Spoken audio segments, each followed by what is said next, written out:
আমার এলাকায় একটা, যদিও আমি এলাকা থেকে নির্বাচন করেছি, কিন্তু সারা দেশের মানুষ সোশ্যাল মিডিয়ার মাধ্যমে যারা আমাকে চিনেন আমার জন্য দোয়া করেছেন। তা আমার ইচ্ছা ছিল যে এমপি হইলে যেসব জিনিসগুলো আসলে প্রকাশ পাইলে জাতির ভালো হয়, দেশের ভালো হয়, এগুলো আমি প্রকাশ করব। আমি এরই ধারাবাহিকতায় আমি যে কাজটা করেছি এটা হচ্ছে কি, এমপি হওয়ার পর জননেত্রী শেখ হাসিনার যে সরকার, এই সরকার আমাকে যা যা দিয়েছেন আমি এগুলা প্রকাশ করেছি। আমি আগে নিজে আমি কখনো জানতাম না যে এমপিরা কত সম্মানী পান। আমি মনে করি এটা লুকানোর কিছু নাই, এটা বললে স্বচ্ছতা হয়। এটা আমি আমার বেতনের কথা বলেছি, আমি কত টাকা বরাদ্দ পেয়েছি। বরাদ্দ মানে হচ্ছে গিয়ে ওনারা বলছেন যে নগদ টাকা, আসলে বরাদ্দ তো এইটা চিন্তায় আসে কিভাবে যে এমপি নগদ টাকা পাবে। নগদ টাকার তো কোনো বিষয়ই না, আমরা তো ট্রাস্টি মাত্র, আমরা মানুষের সম্পদের ট্রাস্টি, আমাদেরকে মাধ্যমে বন্টন করা হবে। আমরা এই সম্পদের কোনো মালিকও না।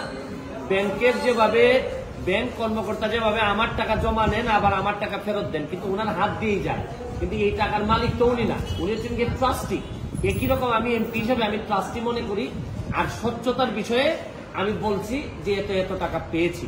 কিন্তু এইটা বিরোধী দলের চিফ হুইপ এই আমাদের এই চুন্নু সাহেব, মুজিবুল হক চুন্নু সাহেব, উনি স্পিকারের কাছে, আমাদের মাননীয় স্পিকারের কাছে উনি বিচার দিলেন।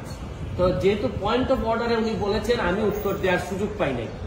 আমার প্রশ্ন হচ্ছে কি, উনি বিরোধিতা করবেন সরকারি দলের, কিন্তু উনি বিরোধিতা শুরু করছেন স্বতন্ত্র প্রার্থীর।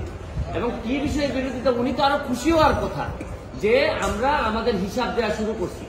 আমার জানেন কালকে আমার এত দুঃখ হয়েছে তারাই করিমগঞ্জের মানুষের জন্য, যাদের কাছ থেকে উনি এমপি হয়ে আসছেন, যে এই তারাই করিমগঞ্জের মানুষের কি কোনো অধিকার নাই যে এই চুন্নু সাহেব এমপি হিসাবে কত টাকা বরাদ্দ পান এটা জানার।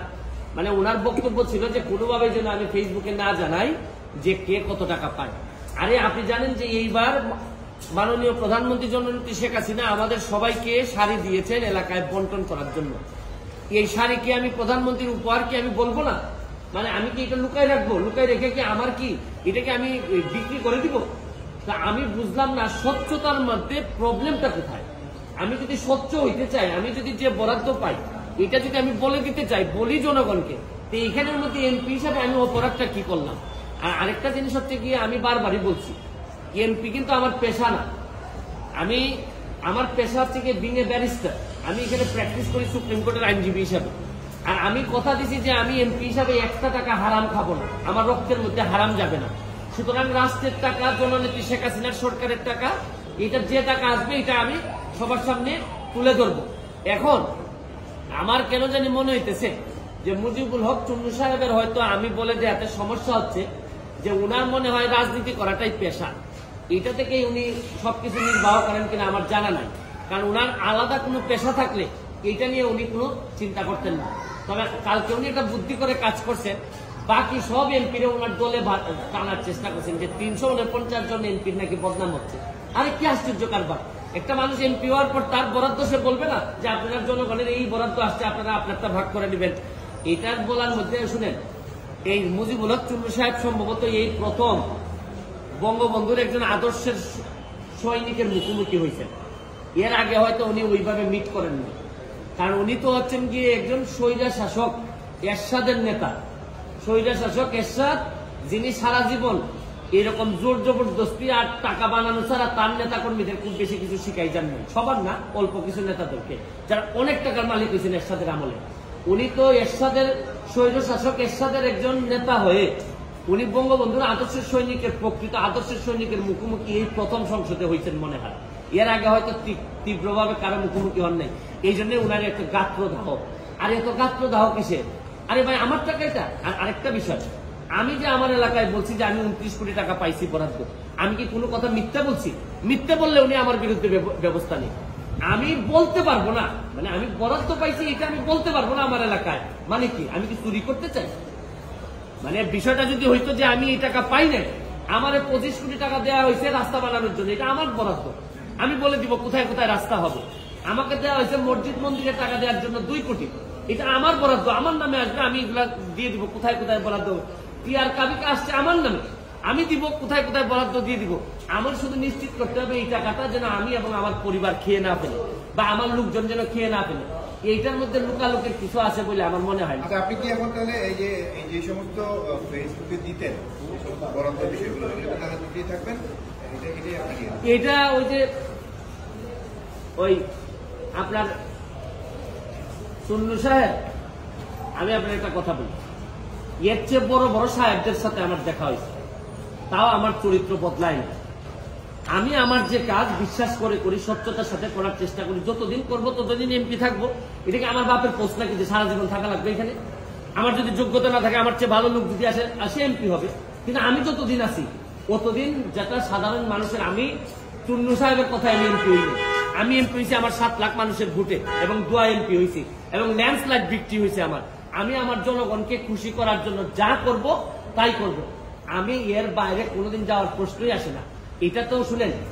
আচ্ছা, আপনাকে তো বলছে স্পিকারের কাছে বলেছে যে উনি যেন আপনাকে ডেকে বলেন, যদি স্পিকার আপনাকে ডাকেন তাহলে আপনার অবস্থান কি হবে? অবস্থান পরিষ্কার। আমি আমার যে বক্তব্য আপনাদের সামনে দিলাম, এই বক্তব্য আমার মাননীয় স্পিকারের সামনে দিব। সেই এখানের মধ্যে আলাদা হওয়ার কোনো সুযোগ নাই। তবে আমার বিশ্বাস, এই যে এই মুজিবুল হক চুন্নু সাহেবের যে ব্রেইন আর যে অবস্থা, তার ব্যাপারে আমি যা শুনি তাতে আমার বিশ্বাস মাননীয় স্পিকারও জানেন তার অবস্থাটা কি। যে তারে সে যখন বক্তব্য দেয়, আমি বুঝতেই পারি না কি বিরোধী দলের লোক বক্তব্য দিচ্ছে নাকি না সরকারি দল বক্তব্য দিচ্ছে। মানে এমন ভাবে সরকারের মধ্যে ঢুকে আছে এই ভদ্রলোকের বিরোধী। আরে ভাই, সবসময় সরকারি দলের সাপোর্ট করার জন্য তো মাঝে মধ্যে বিরোধিতা করতে হয়। সরকারি দলের মানে আপনি সবসময় ক্ষতি চাইবেন তা না। সরকারি দলের আরে বাপও তো মাঝে মধ্যে ছেলের সমালোচনা করে, ছেলে বাবার সমালোচনা করে। আমার তো মনে হয় যে এই চুন্নু সাহেবরা এমন ভাবে ভিতরে ঢুকছেন, এরা তাদের সব ক্ষমতা সম্পর্কে কিছু জানেও না, বুঝেও না। কেন যে বিরোধী দল হয়েছে আল্লাহ মাহবুদ জানে। আর এরা 11 জন, আর আমরা স্বতন্ত্র আছি 62 জন।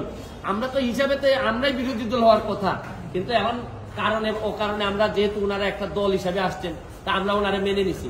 কিন্তু উনি তো সরকারি দলের বিরোধিতা না করে মাশাআল্লাহ এখন শুরু করছেন যে স্বতন্ত্র ক্যান্ডিডেট কেন টাকার ঘোষণা দিয়ে দেয়, এই কারণে উনি বিরোধিতা শুরু করছেন।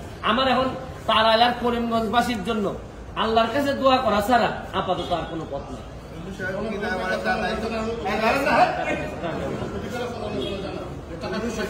আসতে আপনি সাংবাদিক নাকি?